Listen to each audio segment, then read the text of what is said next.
Bagaimana Doraemon mengubah persepsi kita tentang mitologi?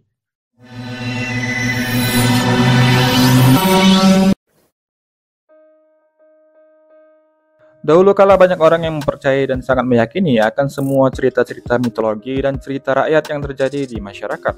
Namun seiring dengan kemajuan zaman dan berkembangnya budaya, semakin banyak orang yang skeptis dengan hal-hal yang bersifat mitos, mitologi, dan segala hal yang berhubungan dengan cerita rakyat tersebut. Orang-orang pun terbagi menjadi dua kelompok besar, yaitu orang-orang yang tidak mempercayai mitos dan orang-orang yang tetap teguh meyakini semua cerita-cerita tersebut.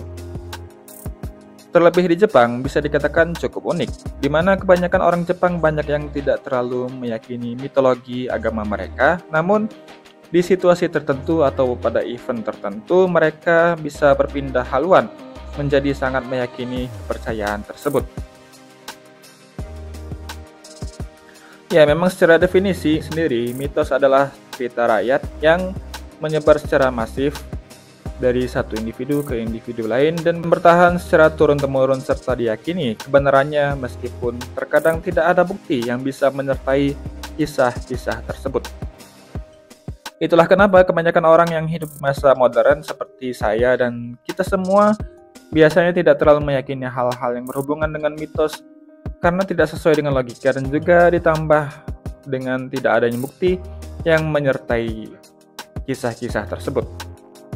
Coba bayangkan siapa orang di masa kini yang masih meyakini bahwa Zeus sebagai dewa petir itu benar-benar ada. Saya yakin mayoritas dari kita tidak meyakini tokoh tersebut. Lalu pertanyaannya adalah, kenapa orang-orang zaman dulu meyakini hal tersebut? Apakah mereka bodoh mempercayai hal seperti itu? Jelas tidak, karena ini adalah justru menjadi bukti nyata bahwa manusia itu cerdas di setiap zamannya. Kenapa? Karena jika kita perbandingkan dengan hewan, hewan tidak mengenal kepercayaan dan mitologi-mitologi seperti itu. Kenapa? Karena kecerdasan hewan lebih rendah dibandingkan kecerdasan manusia. Dan serial Doraemon seolah tahu akan hal itu. Jika kalian cukup fanatik mengikuti serial ini, baik itu serial fillernya maupun serial petualangannya, pasti sudah sangat familiar dengan sebuah konsep cerita di mana Doraemon kembali ke masa lalu dan karena tindakan itulah akhirnya menjadikan sebuah rantai kausalitas alias sebuah sebab akibat dari suatu event yang terjadi di masa kini. Sebagai contoh, di dalam serialnya Doraemon diceritakan pergi ke masa lalu dan dianggap sebagai dewa karena bentuknya yang aneh. Lalu di masa itu ia berpergian menggunakan sepeda biasa, namun bagi orang di masa lalu yang tidak mengenal sepeda, mereka menganggap Doraemon sedang mengendarai kendaraan yang sangat-sangat ajaib. Karena itulah ia dianggap sebagai dewa dan dewa tersebut sedang menaiki awan. Ya, kira-kira seperti itulah alur ceritanya. Bukan hanya seriesnya, di serial petualangannya pun demikian. Ada beberapa kisah seperti yang terjadi di kisah petualangan di negeri burung migrasi. Ternyata kisah-kisah mitologi manusia burung yang eksis di dunia nyata itu di dalam serial Doraemon diceritakan terjadi karena manusia burung itu benar-benar ada. Namun bukan dikarenakan sebuah hal gaib, keajaiban ataupun apapun namanya. Namun hal itu terjadi karena aktivitas yang dilakukan oleh seorang profesor yang dengan gegabah memajukan evolusi para burung-burung menjadi manusia burung. Begitupun juga dengan kisah evolusi dinosaurus yang terjadi di dunia, di mana dikisahkan bahwa ikan putilon muda bisa berevolusi menjadi dinosaurus adalah karena ulah Doraemon dan Nobita yang menyinari ikan tersebut dengan senter pemercepat evolusi. Ya, pada intinya, Doraemon seolah mengubah persepsi kita tentang mitologi, di mana mitologi yang sebenarnya sama sekali tidak masuk akal, namun dalam sudut pandang kisah Doraemon, mitos-mitos ini seakan bisa dijelaskan secara logis. Ya, konsep yang coba dijelaskan sang autor dari serial ini, yaitu Fujiko F. Fujio, seolah menjawab pertanyaan di awal kita tadi, tentang kenapa orang-orang zaman dulu bisa mempercayai mitologi. Bukan sesederhana seperti jawaban, ya karena mereka bodoh ataupun jawaban sejenis lainnya. Namun mereka bisa mempercayai dan meyakini hal tersebut adalah karena hal itu benar-benar terjadi, namun dengan visual yang berbeda. Seperti halnya Doraemon yang dianggap sebagai dewa karena bentuknya dan karena ia mengendarai sepeda yang sama sekali belum pernah dilihat oleh orang-orang di zaman dulu, sehingga ia dianggap sebagai dewa yang mengendarai awan terbang. Dari konsep dasar seperti itu, bisa saja kan kita mengatakan bahwa Zeus itu sebenarnya benar-benar ada, namun dengan visualisasi yang berbeda, dan hal ini sebenarnya sangat sesuai dengan ajaran Islam.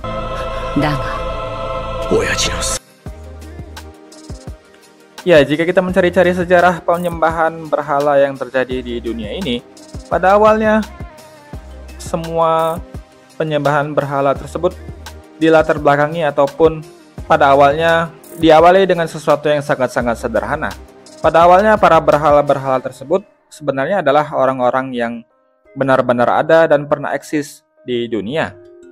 Berhala tersebut dibuat sebenarnya adalah demi menghormati para orang-orang dermawan di masa lalu ketika mereka telah meninggal. Namun seiring berjalannya waktu, tahun demi tahun berganti, masa demi masa berganti, dan kisah-kisah orang-orang dermawan dan orang-orang soleh tersebut terus-menerus diceritakan dan dikisahkan keheroikannya kepada anak cucu dan keturunan-keturunan mereka. Seiring berjalannya waktu, berhala-berhala itu pun disembah layaknya Tuhan. Karena itu terjadilah akhirnya penyembahan-penyembahan berhala yang eksis dalam sejarah umat manusia. Ya, kisah yang sama bisa saja kan terjadi pada kisah mitologi-mitologi Yunani seperti halnya Zeus dan teman-temannya, di mana mereka sebenarnya adalah orang-orang asli yang pernah eksis di dunia. Namun setelah meninggalnya mereka, dibuatlah kisah-kisah heroik tentang mereka. Kenapa saya bisa mengatakan konsep yang dicetuskan serial Doraemon ini cukup masuk akal dan sangat nyata untuk diterapkan di kehidupan nyata? Karena hal ini benar-benar ada dan terjadi pada penelitian-penelitian ilmiah akhir-akhir ini. Salah satu contohnya adalah penelitian kisah naga yang ternyata adalah hewan. Ya, naga memang hewan sih. Namun yang saya maksudkan adalah yang kita kenal sebagai naga di dalam mitologi beberapa budaya-budaya di dunia sebenarnya adalah hewan komodo. Ya, hewan langka yang hanya hidup di Pulau Komodo, Indonesia. Namun para pujangga-pujangga dan sastrawan di masa lalu memberikan bumbu-bumbunya tersendiri, di mana komodo tersebut dikisahkan bisa mengeluarkan api dan juga bisa terbang. Sebuah konsep hiperbolik dalam sebuah tatanan sastra dan juga merupakan sebuah ciri khas tersendiri dari penulisan kisah-kisah yang dilakukan oleh orang-orang di zaman dulu. Lalu pertanyaannya adalah, jika kita asumsikan semua kisah-kisah mitologi tersebut berasal dari hal-hal nyata yang terjadi di dunia, bagaimana bisa manusia mengenal Tuhan dan segala hal-hal gaib lainnya?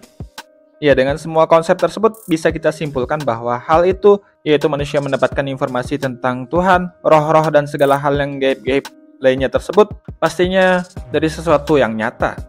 Mengingat para hewan pada naluriahnya tidak mengenal Tuhan sama sekali.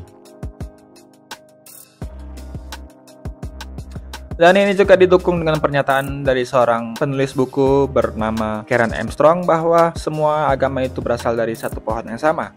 Ya, dengan kata lain, semua agama berasal dari satu pemikiran. Dan karena itulah menjadi masuk akal kenapa ada beberapa tokoh karakter di dalam kisah-kisah Nordik misalnya, yang juga cukup sama dan familiar dengan kisah-kisah yang terjadi di dalam kisah ajaran Islam. Lalu ada juga kisah contoh lainnya seperti misalnya kisah di epos Babilonia benar-benar hampir mirip dengan kisah di dalam kitab-kitab Yahudi. Itu adalah beberapa contohnya. Ini menjadi cukup masuk akal karena sejatinya manusia tidak bisa menciptakan sesuatu tanpa adanya referensi. Karena itu bagaimana bisa manusia mengetahui bahwa petir diciptakan Zeus, sedangkan manusia sendiri pada saat itu belum menemukan listrik sama sekali dan belum mengetahui petir itu apa.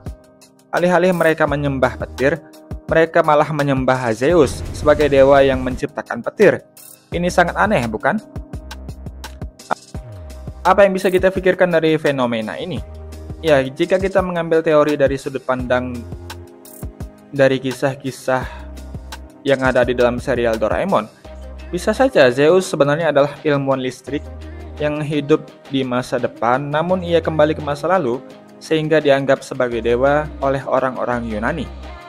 Ini seperti halnya kisah burung Ababil yang terdapat di dalam kisah-kisah kitab agama Islam, di mana dikatakan dalam kisah tersebut, tepatnya di dalam surat Al-Fil, dikatakan bahwa burung Ababil tersebut membawa batu dari neraka dan melemparkan batu-batu tersebut kepada pasukan gajahnya Abraha.